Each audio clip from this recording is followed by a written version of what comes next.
Welcome everybody to the Cover 2, presented by Tigervision, episode 36. I'm with Grayson Mann. I am Patrick Neal. As we are always here, we are here again. That didn't make much sense, but anyways, setup. Yeah, we are back in the makeshift setup while we continue to wait for the new setup to get here. So once that gets there, scary hour. But anyways, The lab is improving. Yeah, Grayson, we're gonna waste no time here. Hop right into it. No time wasted. Chiefs win 30-29 last night. That was a fun game. It was a fun game. I think it was the first primetime game where I was like genuinely engaged. Because I the mean, last four, but Raiders. We've had a few. Yeah, but Like the Bengals, Ravens. anytime the Broncos have been on primetime football, I've wanted to just go to bed. They've been on a lot, it feels like. So, They're on next Monday too. So, oh wow. Well, we don't got to worry about that right now. But the Chiefs win 30-29. Travis Kelce had 4 touchdowns. Channeled his inner superhero. If you were a fantasy owner last night, you probably were like, man, I need Travis Kelce to just go nuts tonight to win, and he did that. So He did exactly that. I believe he only had something like 25 receiving yards or something around that. So it was all work in the end zone, and a bold strategy by the Raiders to just not guard him. a bold strategy indeed by Mr. Josh McDaniels. Yeah, he did have a very bold strategy. So the reason the Raiders lost this game by 1 is they blew a 17-point lead. We won't say they lost the game because they decided to go for 2, but Josh McDaniels decides to go for 2 after scoring with around 4.5 minutes left in the fourth quarter. I don't really have an issue with this. Going for it. I didn't have the time because the defense was getting absolutely shredded. It was 17-0 at halftime, I believe, and it was 17-0 like late in the second, and they go for 30 points in that span. So you obviously don't trust your defense in that situation, and you're trying to gain momentum back because you still give Patrick Mahomes a chance to have the football. So I don't know. It feels like if they had made it, everyone would have been calling him a genius. If he doesn't make it, which happened in this situation, everyone's going for his head on Tuesday morning. Yeah, I really don't got an issue with this. I mean, in my personal opinion, I don't want to go to overtime with what is a better roster, with what is a better quarterback. Yeah. A better coach as well. So I don't really got an issue with it. But Devontae did. He shoved a cameraman. Did not look good. I mean, I think there's an angle that Schefter posted that makes it look like he ran into him, and it was kind of like a whoa type thing. But the guy is already filed for assault. The guy is filed for a lawsuit with the NFL. He is set for life now.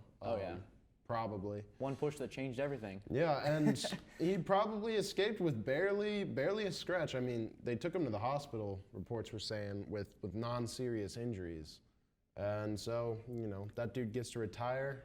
He went out and all because of Devontae gave him a little shove. Pulled a full LeBron. He was like, Yeah. Looking around, seeing if anybody was looking at him. Yeah. But from one fantastic game to a not so fantastic game, we're going all the way back to Thursday, ladies and gentlemen. The Colts beat the Broncos 12-9, an absolute field goal fest. Ew. Yeah, it was gross. The Peyton Manning Bowl did not quite turn out to what maybe we thought it would be. Although maybe we thought it was going to not be a very good game. Well, based off of what we were talking about in the offseason, when you saw this kind of game scheduled as a primetime matchup, you thought, wow, what a Matt Ryan on the Colts with Jonathan Taylor, Russell Wilson on the Broncos. This game's going to be awesome. Then it wasn't. It really was not. It was pretty bad. And it was. I think we should have known better when the Broncos put up, I think it was 11 points against the San Francisco 49ers about 2 weeks ago with Jimmy Garoppolo. So it was just, the Broncos got to figure it out at some point. I feel like I gave them the benefit of the doubt for like the first 3 games. But at some point with Russell Wilson, with Judy, Sutton, not Javonte Williams anymore, Melvin Gordon, you got to figure it out. Yeah. I mean, I just don't think Russell Wilson and Nathaniel Hackett are the right option. In all honesty, like they, at least to this point, they have not proven that they can lead this team to, even a playoff spot, I don't think. It feels like the Broncos traded for Russell Wilson in what felt like an attempt to get 5 steps ahead, and they've gone 5 steps back. I don't understand whether it's play calling, scheme, something's not adding up, and Geno Smith, who was traded, who's the now Russell Wilson replacement, outdoing. He's playing in that offense better than Russ was. Geno Smith made some throws on Sunday. He did. I mean, I know we're not going to talk about the Saints and the Seahawks, I believe, today, but holy cow. He Geno was Smith fantastic. I don't know what he did in the offseason, but he's improved. I mean, yeah. Maybe this Broncos QB position is just cursed. I mean, you go all the way back to Peyton Manning as the last really successful quarterback, and everybody thought Russ was going to be it this offseason, but Richard Sherman's going crazy on the telecast about how he didn't specifically say that like this is Russell Wilson's fault, but I kind of feel like he was giving off that impression. You have plenty of Seahawks players. You have that Melvin Gordon photo of him looking at Russell Wilson on the sideline. Oh, that was hilarious. It's like, just got to believe in ourselves. Go a little bit harder. And everyone's just... Yeah. I mean, there's a potential out for his contract in 2026, which at least right now looks like would probably be the smart decision to get out of that contract. You'd eat $31 million in dead cap money, but... Eesh. 2026, that's 4 years away. That's a long that time. You got to deal with this. So, hoping it improves a little bit for the Broncos. They might be in QB purgatory for another half decade or so. It's the kind of move that if this doesn't work out, this is going to be disastrous for the franchise. So yeah, they could turn it around. As we very well know, the NFL, you're any given Sunday, any given year, given Sunday, you can figure it out. But oof. Yeah. It is not looked good so far. It does not. Where do we want to go next, Grayson? Who's looking good? Yeah, who is looking good? Who is looking Bailey good? Zappi. That's what I'm saying. Let's go. That's what I'm saying. This was a must-win for the Patriots, and as you guys well know, very well documented here.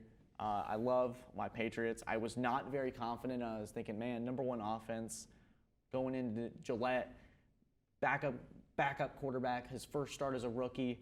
How is he going to perform? It's different when you're the guy now and there's like a lot of pressure. But man, he came in, he managed the game. But the defense needs to get all of the credit. They swarmed Jared Goff.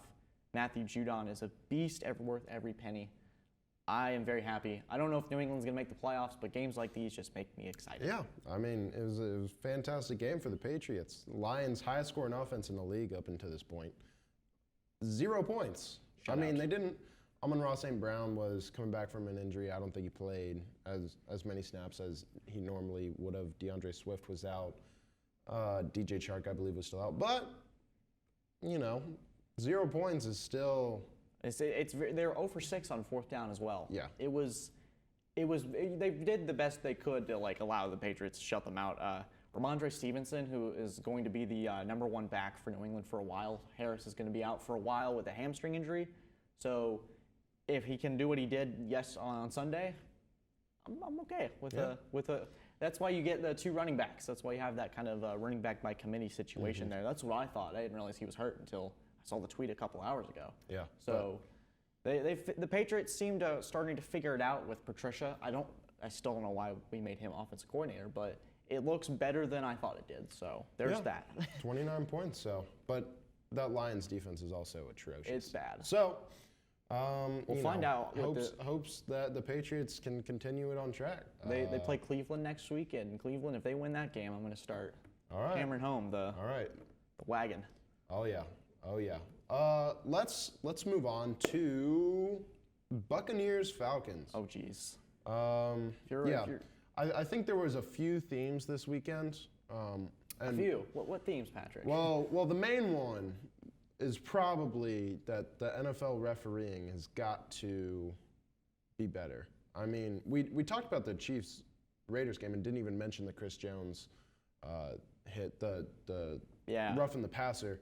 But there were two very questionable roughing the passer calls this weekend. Both nearly identical to each other in terms of how textbook you can try to sack the quarterback. I mean, my personal spin on it is that this is the NFL told the referees and just the NFLPA there's a lot of pressure on the NFL right now to prevent another situation like Tua getting slammed down like that.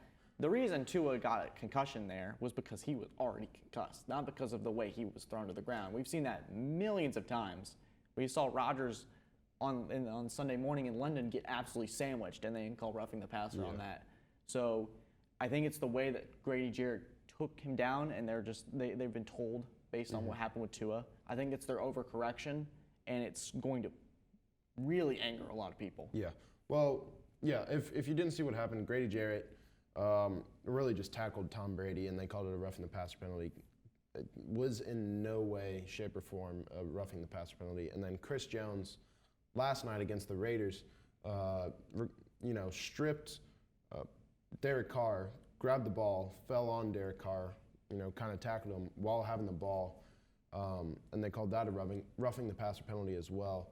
That one could have been a little bit more because, maybe the ball was in the air and not in Chris Jones's possession when they called it. I don't know.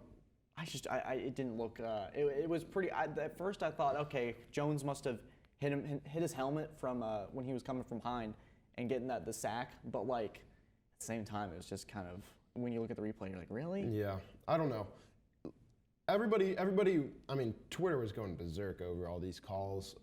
That's you, place you to saw be. Micah Parsons go crazy about it on Twitter, but it's hard to be an NFL referee. And yeah, they weren't great calls. But I definitely would not want to be an NFL referee. So making calls like that, so quickly is tough.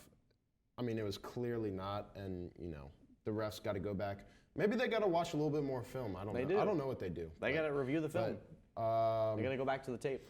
It's tough. Like you said, I think it was probably, like you said, a little bit of an effect of them calling calls like that because of what's happening with Tua. Although, again, like you said, it was not like Tua was not hit because, or Tua did not get concussed because it was massive hits or anything. It was because he was already concussed. He was already dealing with he was concussed 4 days ago and shouldn't have been playing. Yeah. So, it's tough. The Falcons were a little bit robbed, unfortunately. They're on their way to, now who's to say if they get the ball back that Marcus Mariota leads them down the field, but it's that what if that's going to kill them. Yeah. They had all the momentum, so. I guess the Falcons aren't going to win the Super Bowl anymore. So no, they weren't going might, in the first might place. be might be kind of tough. Did you see the picture of the clip of Arthur Smith? He's literally, he wasn't even mad. He was just shocked. He was like, just hands over that. He was genuinely surprised. It's unfortunate, but we move. So Falcons still look all right. They almost beat the Bucs. They'll have another chance to beat the Bucs. They will. From one interesting call to an interesting couple of decisions on the player side. Ooh. We are going to Arizona. It was in Arizona, I believe, right? Yes. The Cardinals lose to the Eagles 20-17. Eagles are still undefeated, but They escaped. they barely escaped. The Cardinals were up early, and what happened here? Kyler, it's second down. Second down, yeah. It's second down. You go, you're dropping back. There's a running lane. He takes it so close to the first down marker and slides right before that. So now it is third down. And the clock is running. You got to go. Clock is running. Kyler decides to go spike it again, or not again, but he goes up, decides to spike it. It is now 4th down and 1. You got to kick it. You're down 20-17, and Arizona now is faced with this decision where they have to kick in order to try and tie the Eagles. When if you're going to slide, you got to get past that first down marker. You got to know where that is. And then when you spike it, they honestly didn't have to spike it. There's still enough time on the clock. But he goes to spike it. You now have to kick a field goal, and Amendola, I believe is the kicker's name, misses it. So now you are done for. And the Cardinals, Matt Rule was fired, unfortunately. Are you about to ask the question? But honestly, Cliff Kingsbury could be the next coach fired, in my humble opinion.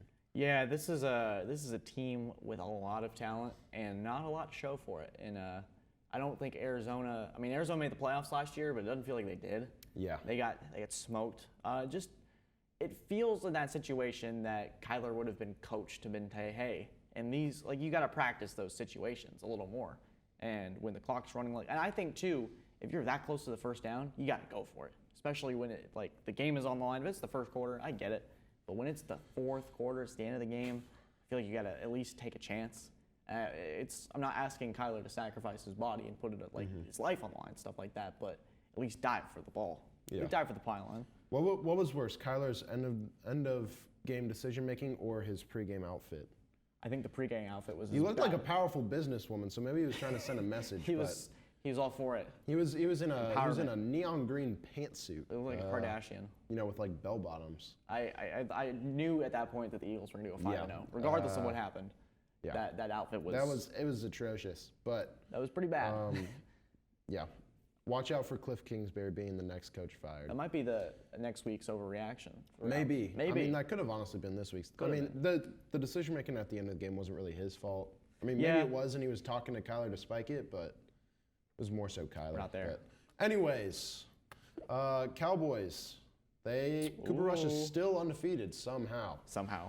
22-10. They beat the Rams. The Rams. Rams. They do not look great. They're missing something in their passing game. And I think it's that deep threat, that's somebody that can take the top off. It's OBJ. The defense. Yeah. So maybe he comes back. I don't know.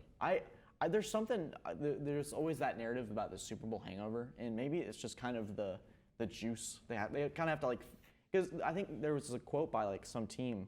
They'd made the Super Bowl the year before, and then the next year it was kind of like they were zombies through the regular season because they knew they were going to get there. But just a matter of gotta get them motivated to play these games that they don't feel matter anymore. But Stafford's turning over the ball at a high rate. This team just is. It doesn't feel like it has the McVay magic because usually there's a lot of misdirections, creativity. It just feels very flat. And the Rams' offensive line is also an issue. Whitworth, I believe, is retired. If I'm not mistaken. He is retired. That's a big absence. The Rams also sacrificed a lot of first-round picks to get to where they were last year. So it might just be them reaping not the benefits. It's just the opposite of benefits. The consequences. The consequences. There it is. Trying to find that word of going all in for that Super Bowl run, and now they don't have anything to build off of. Yeah. If you're a Rams fan, it's hey, we got the Super Bowl. You did win a Super Bowl, so if this is what it costs, maybe it's worth it. But yeah, this Rams offense just does not look good. They paid Allen Robinson all this money, hoping that the reason he was so bad last year is because, he was unmotivated. They were hoping by bringing him in to LA, maybe that rejuvenated him a little bit. But that has just not been the case. Van Jefferson's coming back soon, so maybe, that adds a passing element to their game. Maybe they go and trade for somebody like Robbie Anderson, who might be available now because... Or DJ Moore. Yeah, even him. But something just feels without a spark. And the Cowboys... we got to give them their due because I thought they were going to be a little below average this year, and they've been very good. Yeah, and I think their defense is really it's legit. Their defense is legit, and everybody's saying Cooper Rush is playing well, and he is, but he is not. He is not the reason they win these games. He's not going to replace Dak Prescott either. When he comes back, maybe they stick to the formula of just running the football and just having Dak Prescott ease himself back into the game. But there's no controversy here. Whatever Jerry Jones said about that was super irresponsible, I feel. But I think Mike McCarthy's also the puppet, so we might see Prescott lose his job because Jerry Jones is insane. But Jerry just wants to do what he wants to do. Jerry does Jerry. But Zeke and Pollard are looking good as a duo.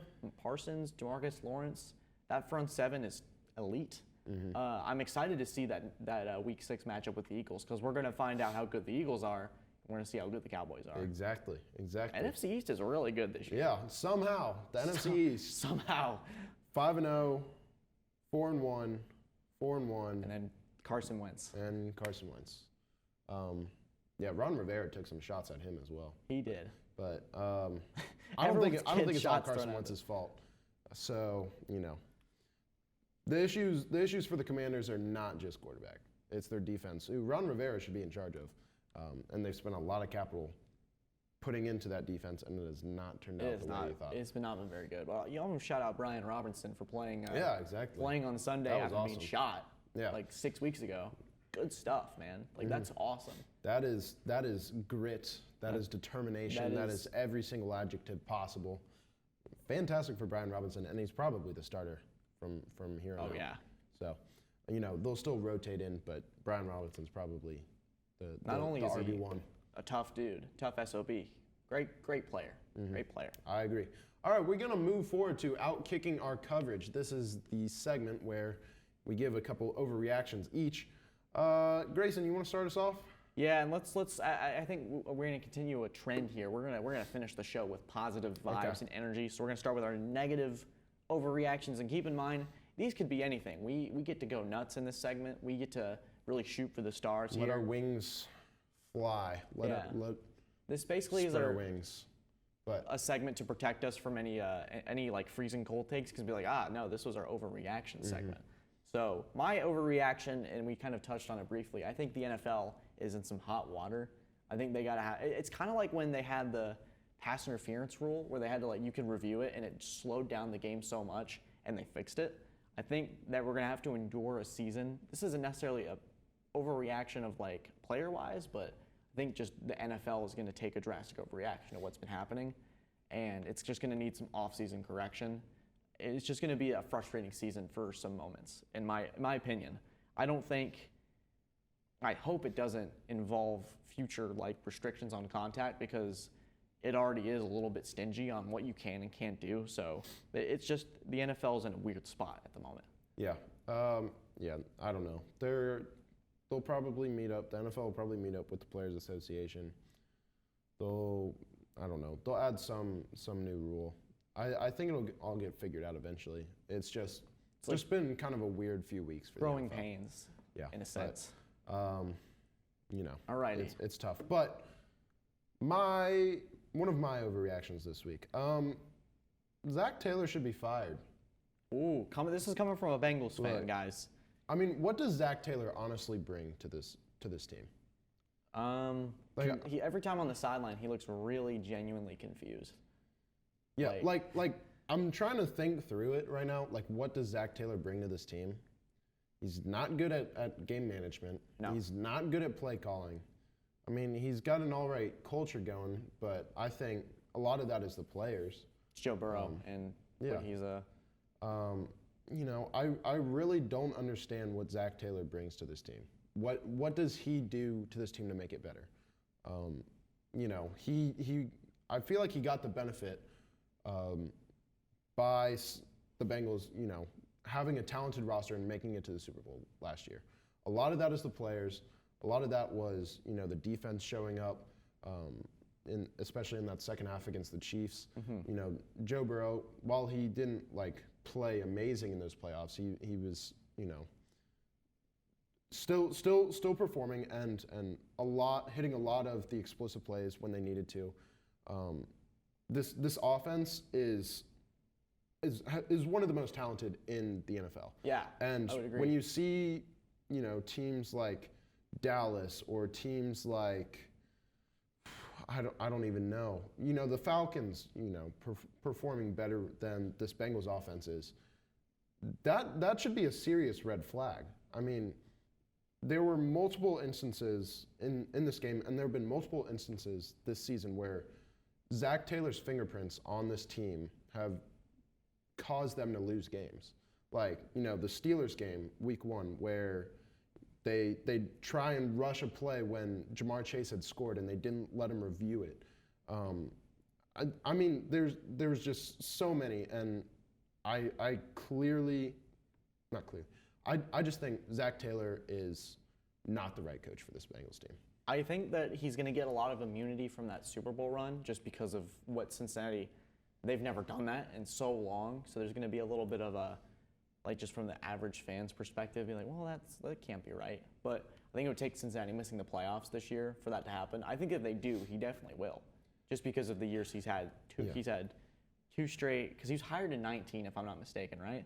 And they have the season where they draft number 1 overall, then Joe Burrow goes down and they have another bad season, and then they have the Super Bowl season, and now when everything's all together, they have a bad year. I think that would be a causation to fire. Yeah. Just because you can't go from here and then just immediately. There's got to be at least a stat. There's got to be a line where you just stay consistent. Yeah. And Look, Cincinnati's not there. I don't know. I mean, this game, you're on the goal line. You decide to run the Philly special, which every team does nowadays. Tyler Boyd gets knocked back 15 yards. I did see that. I was like, what are you guys doing? What are you doing? You get pretty close to the goal line on third down, so now you have another opportunity to punch it in. You can even take the points with a field goal because you have McPherson. And no, you decide to run the Chiefs' shovel pass that only the Chiefs can do, and you're running it to Stanley Morgan, who's like your fifth wide receiver. What are you doing? Burrow had an average depth of target of something like 3.8 yards. They talked all offseason about how teams are going to defend them, playing two safeties. That way you can't hit on explosive plays. They haven't been able to run the ball. They finally get going running the ball this game, and they decide not to do it on the goal line. So I don't know what to do.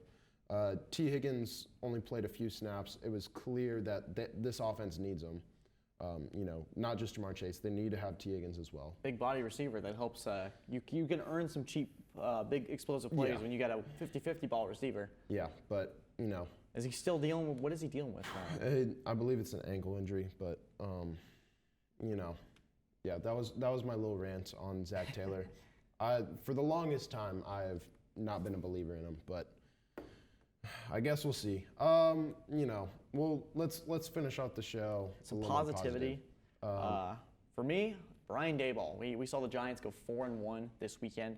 I think he's the clear-cut candidate for Coach of the Year. I expect there to be drop-off with the New York Giants, but if they make the playoffs with this roster, with a number one receiver who doesn't want anything to do with football, I think Saquon Barkley, who's gonna at some point going to go down. You're really going to get this team every week just defies my expectations are blown away, because I always think, okay, this is the week that they lose. This is the week where they show they're the same old Giants. They look really well coached in every single game. Even the one they lost, it looked like they were in it.